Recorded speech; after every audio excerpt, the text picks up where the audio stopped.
मुझे समझ नहीं आ रहा है डैड, ये सब क्या है?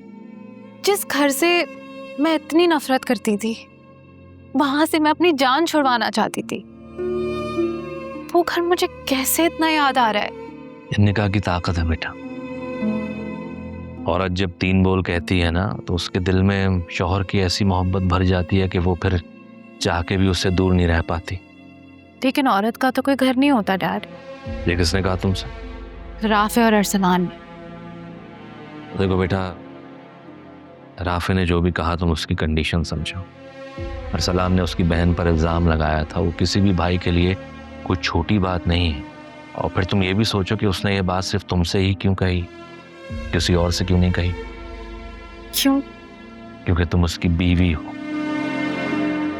वो समझता है इस बात को कि तुम ये बात सह जाओगी, इसलिए। बेटा, ये जो मियाँ बीवी का रिश्ता होता है ना, इसमें ऊंच नीच आती रहती है। अगर तुम इस बात को दिल पर लेकर बैठोगी तो जिंदगी गुजारना मुश्किल हो जाएगा। वो तुम्हारा अपना घर है, तुम जब चाहो वहां जा सकती है। और मुझे पूरा यकीन है कि राफे भी तुम्हारे बगैर उदास हो रहा होगा।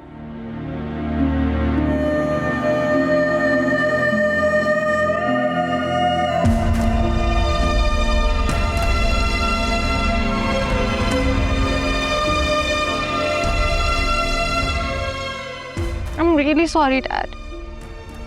I know मैंने आपको बहुत हर्ट किया है। मैं जानता था कि तुम मेरी बात समझ में आएगी। खुशी है मुझे कि तुमने अपनी सोच बदली। मुझे पूरा यकीन है कि आइंदा जो भी तुम फैसला लोगे वो ठीक फैसला हो।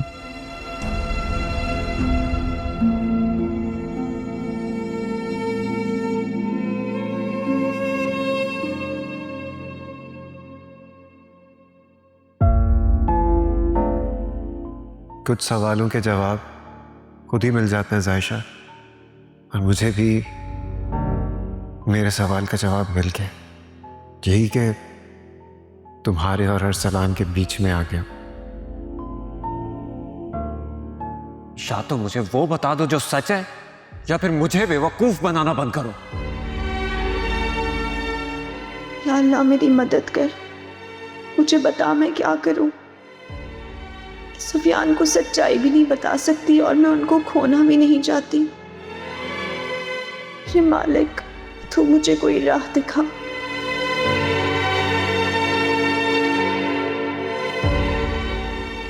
जायशा,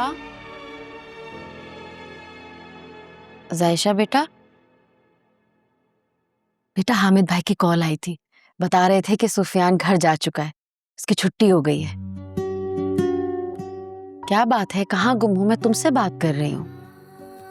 कहीं नहीं अम्मी, सुन रही हूँ आपकी बात। परेशान लग रही हो, और तुमने बताया भी नहीं कि हॉस्पिटल में क्या बात हुई थी सुफियान से तुम्हारी। उसका रवैया कैसा था तुम्हारे साथ? सुफियान को लगता है अम्मी कि मैं और अरसलान एक दूसरे को चाहते थे, क्या? और सुफियान हमारे बीच में आ गए। ऐसे कैसे?